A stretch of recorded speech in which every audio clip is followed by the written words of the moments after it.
Hi guys, welcome back to my channel. Today I have a demo from Lush. This is their bath bomb called I Want My Mummy. Super cute Halloween bath bomb. And this might be the shortest demo I've ever filmed. I had my little daughter help. She wanted to put it in and she unfortunately put it out of view of the camera. But I had suspicions there might be some color hidden in this one without reading about it, just because I saw some blue on its head, but really it was just from a different bath bomb that rubbed off on it in shipping. There was no color to this one. It had a nice mild scent, smelled like caramel. And there's all these pieces of butter in it that was really fun to play with. And like you could feel the different textures and it would just melt off. It made the water very super soft.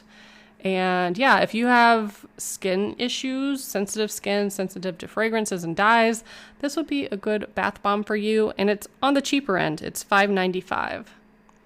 So here's what it looked like at the end. Milky white water. My camera was apparently not focusing because of that.